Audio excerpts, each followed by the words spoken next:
wasn't malicious. It wasn't like that time Bill Clinton shot the Hawaiian Tropic Calendar at the Arizona Memorial in Pearl Harbor, which didn't... It's on KFI AM. And Donald just be heating up.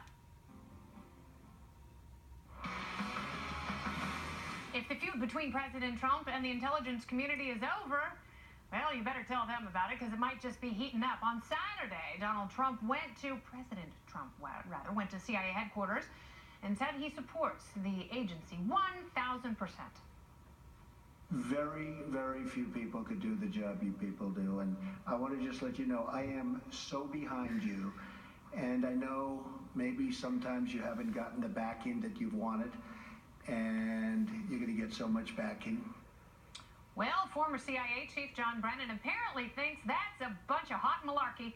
In fact, one of Brennan's former aides tweeted, quote, "Former CIA Director Brennan is deeply saddened and angered at Donald Trump's despicable display of self-aggrandizement in front of CIA's memorial wall of agency heroes.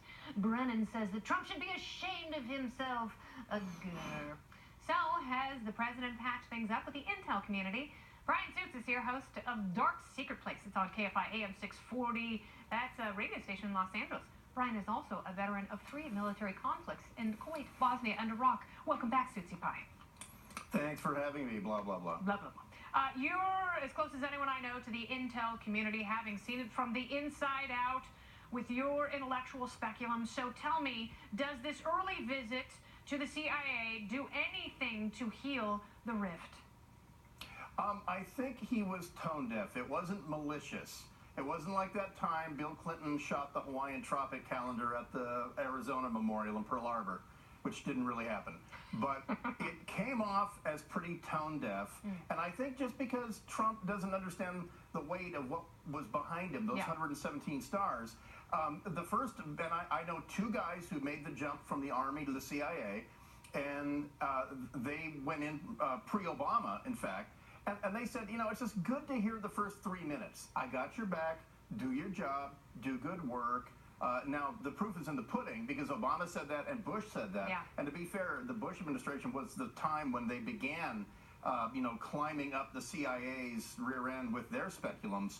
So they just want to be supported and be told, hey, do the job, get the mission done, give me the information, and we'll support you, and the whole thing. The rest of that, the Parsing crowd numbers in front of a venerated site. If you ever go to Langley, it's in the foyer for a reason. It's so that every employee and guest who walks through that door sees the cost of doing business there on that wall. I understand that, but it was his second day in office.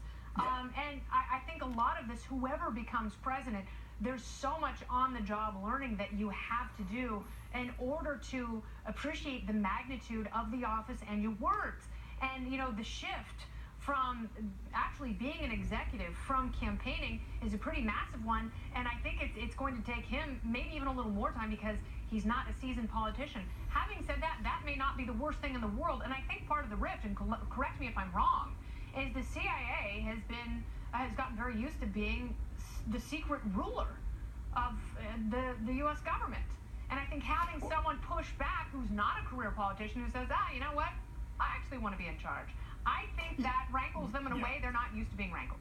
These people want to be motivated and led by example, and they don't want to be second-guessed. They want to be given clear direction, clear goals, and when they achieve them, be told, good job. And there's a feeling going prior to 8 years, going back 10 or 12 years, that they've been told to protect the country, stop all these terrorist attacks to the left of boom, as they say. But if you do it wrong or you do it too hard, then you're going to be served by an Italian court. Or you have to lawyer up, and so they just want to be told, hey, you can do your job and not worry. And when he said, "I got your back," he should have left it there and said, "Have a good day here at the CIA." Will it be difficult for these agents to galvanize behind Pompeo? No, not at all, because he knows about the daily slog of national service, whether it's in uniform or a suit and tie.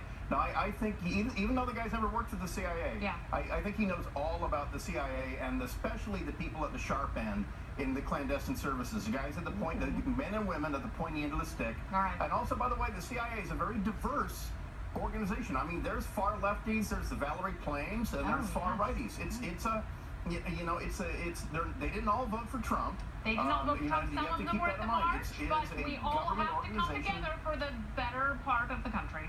Bryan Suits. Yeah, they want to defend the country, and overwhelmingly, they're not partisan. Okay. Thank you so much. Good to see you. You look great in the suit. Good look. Thank you. Keep it up in the new year. Coming up, President Trump is settling into his new digs at the White House, but his workspace already has a familiar feel to it. The party panel discusses all Oval Office decor. That's next.